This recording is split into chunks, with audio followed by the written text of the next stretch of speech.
8월 15일부터 17일까지의 주말 주요 경기를 정리해 보겠습니다.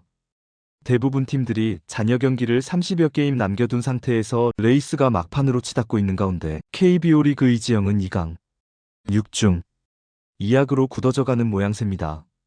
이번 주 순위권의 큰 변화는 3위 롯데가 8연패하며 상위권에서 떨어져 나와 중위권 대열에 합류한 것입니다. LG와 한화의 1위 다툼은 여전히 치열하게 전개되고 있는 가운데 한화 김경문 감독은 주말 시리즈 마지막 날 원래 순번인 폰세를 선수관리 차원에서 등판시키지 않고 황준서를 선발로 내세웠으나 경기를 내줘 이날 경기를 승리한 LG에게 2게임 차로 벌어지게 된 정도가 1, 2위 팀 간의 변화입니다. 다만 여기서 미국과 일본에서 뛰던 시절을 포함해 한 시즌에 140이닝을 넘긴 건 올해가 처음인 폰세에게 휴식 시간을 더 부여한 부분은 충분히 납득이 가지만 경기가 크게 뒤진 상황임에도 불구하고 필승조를 투입하고 심지어 4대9로 뒤진 8회 말 투아웃 상황에서 마무리 김서현까지 등판시킨 부분은 이해하기 어려웠습니다. 이전 둘째 날은 4회 말 문동주가 강습 타구에 맞아 강판되며 예상치 못한 상황이 발생했음에도 불구하고 노시환의 2번의 동점 홈런으로 경기 막판까지 분전했지만 8회 말 NC가 홈런 2방을 앞세워 다시 리드를 잡아 아쉽게 6대9로 분패했습니다. 첫날 경기만을 잡고 이렇게 2경기를 모두 내준 한화는 루징 시리즈를 기록하게 됐습니다.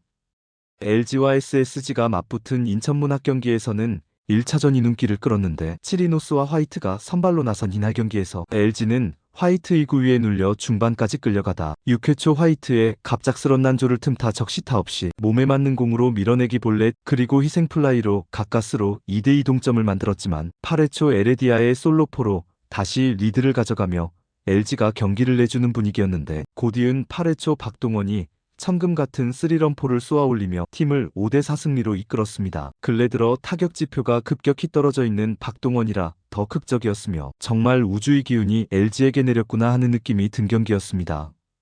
둘째 날도 5회 말 SSG가 이번에는 에레디아가 말로 홈런을 치며 완전히 승기를 잡았으나 또다시 6회 초 LG 반격에서 오지환이 똑같이 말로 홈런을 쳐내 7대7 동점을 만들며 분위기를 다시 가져왔으나 LG 불펜이 난조로 우주의 기운이 이 경기까진 미치지 못하고 7대10의 패배를 기록했습니다. 어쨌든 마지막 경기를 잡은 LG는 위닝을 기록하며 하나로부터 한 발자국 더 달아났습니다.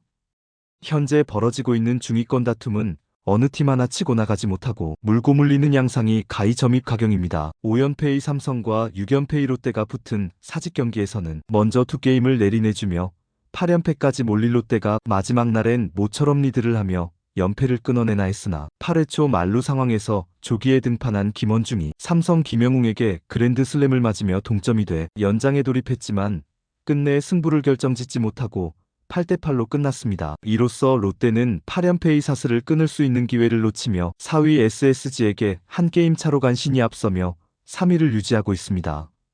주말 시리즈에서 2승 1무를 거둬 주중 경기에서 기아에게 당한 수입을 어느 정도 치유한 삼성과 달리 이번에는 기아가 그것도 9위 두산에게 3게임 모두 역전패를 당하며 한 주 동안 정신없이 온탕냉탕으로 갔습니다. 두산은 이 시리즈에서 첫날 11회 말 끝내기 홈런, 둘째 날 9회 말 끝내기 2루타, 마지막 날은 끝내기 역전적 시타로 기아에게 수입승을 따내는 저력을 과시했습니다. 키움도 KT와의 고척 홈 경기에서 앞선 2게임을 모두 잡아 마지막 경기만을 승리한 KT에게 위닝 시리즈를 거두며 9위 두산과 함께 갈 길 바쁜 중위권 팀들에게 고춧가루 부대 역할을 톡톡히 하며 중위권 판도를 더욱 미궁으로 빠뜨리고 있습니다. 혹시 밥입신을 하시나요?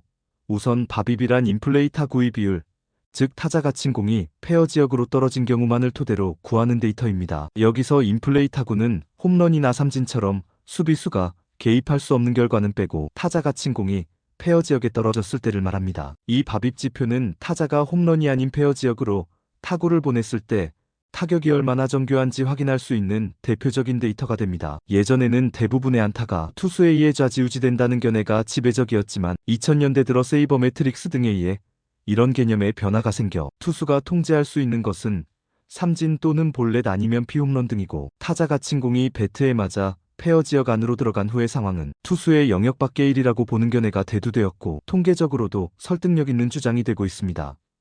그러면 지금부터는 이 밥입 지표를 타자를 중심으로 살펴보겠습니다. 우리가 야구를 보다 보면 잘 맞은 타구가 수비수에게 잡히기도 하고 빗맞은 공이 안타가 되는 것을 자주 목격할 수 있습니다.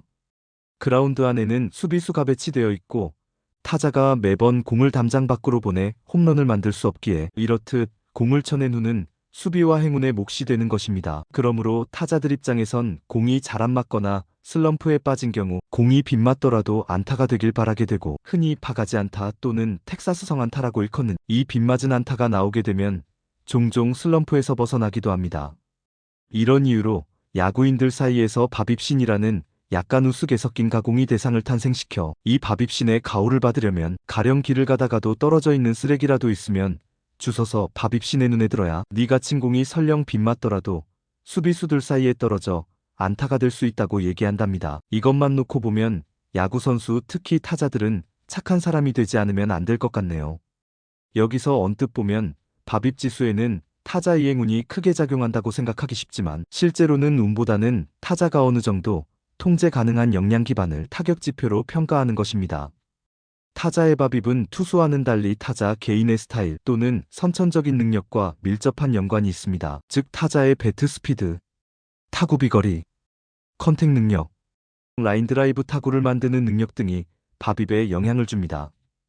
그래서 가령 한 타자가 어떤 구간에서 특별히 밥입 지표가 높게 나온 경우 그것은 그때에만 유독 빗맞은 안타 등 행운이 겹친 것일 뿐이지, 장기적으로 보면 이 밥입은 각자 자기만의 고유한 수치로 회귀한다고 합니다. 투수 역시 다른 해보다 밥입이 높게 나온 시즌이 있다면 그 해에는 수비의 도움을 유독 받지 못했다던가 빗맞은 안타를 많이 허용했을 가능성이 높습니다. 야구라는 스포츠가 워낙 변수가 많이 작용하고 운도 많이 따르는 경기라서 밥입신 같은 재미있는 대상도 만들어졌겠지만 오히려 밥입 자체는 장기적인 데이터를 수집하고 그 통계를 통해 투수나 타자의 능력을 정확히 바라보기 위해서입니다.